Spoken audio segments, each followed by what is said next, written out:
Well, hi everybody. It's your old friend Greg, trying to look cool.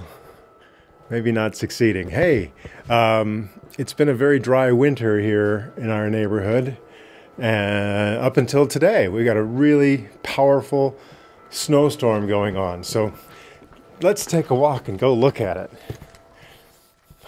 Hey, you know what? I'm going to see if I can coax the dog to come outside because she doesn't usually, she's pretty picky about, she doesn't come out if the weather's bad, So let's just see if she'll come out. Come here. Come on, puppy. Watch this. Come on. Come on. Come on. Come on. Let's go. Let's go. This way. Good job. Okay, come on. You ready for this? Oh boy, that's snow on the dog. Oh, I just had a snowflake go down right back here and kind of sneak in onto my neck, bare skin.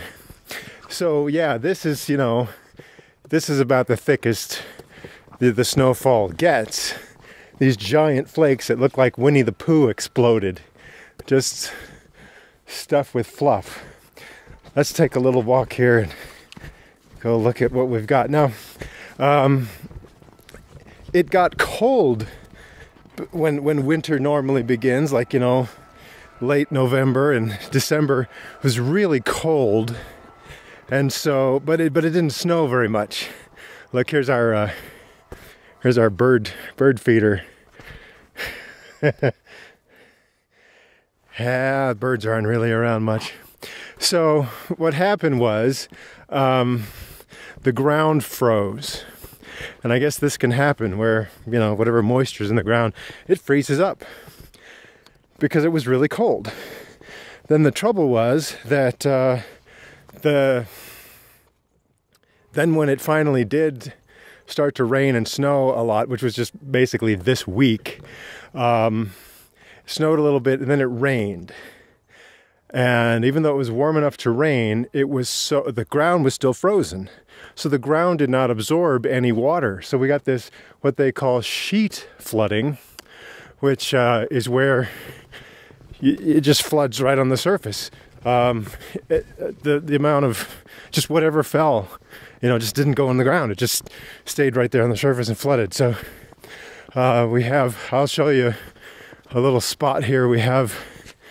This is just in our backyard where, see, that was just a lot of flood water from rain before it started to snow on it. So that's kind of a low spot there in the yard. You want to see what this dog looks like now?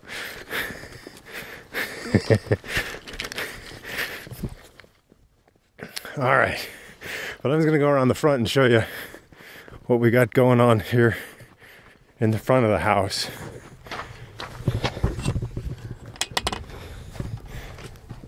Okay.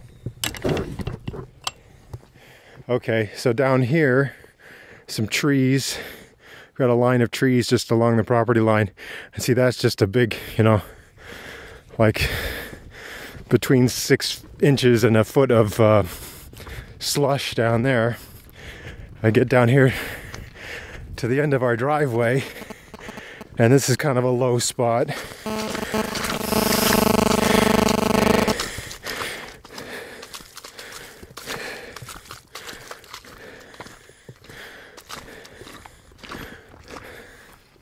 Fun, huh?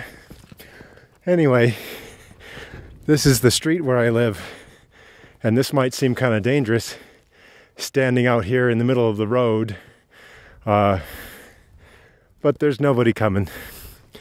So, oh, those are big flakes.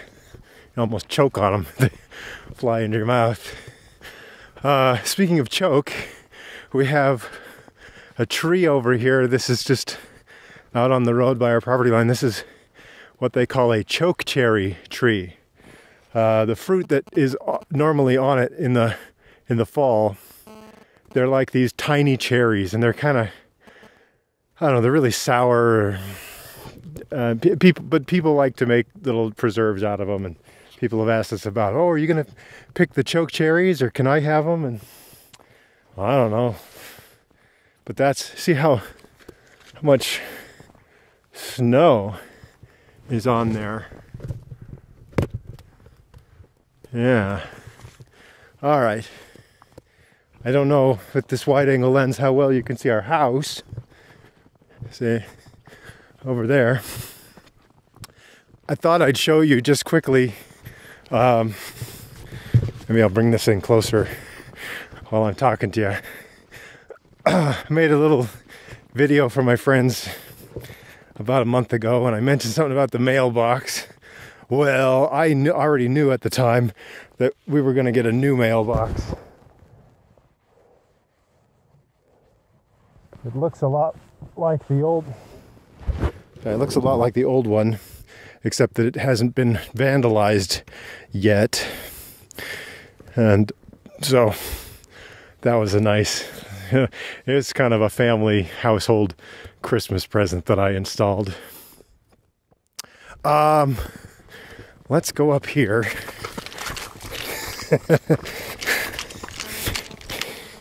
See all this snow. It was raining this morning, but as of just within the last couple of hours, it started to stick. So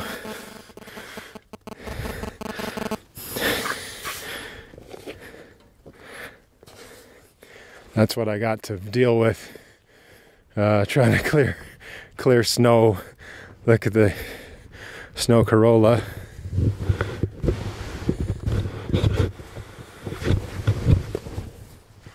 Yeah, that's what I got on my Corolla now. It's an old Corolla. It's about 20 years old. It's named after one of my favorite blues musicians, Rusty Corolla. Do you have his albums? He's great. Now, the one thing I need to deal with now, which is just going to be a hassle, is the satellite dish.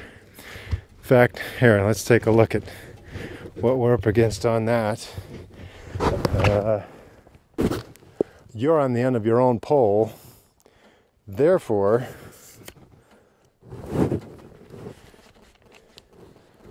you will get a better view of the snow that's on the satellite dish.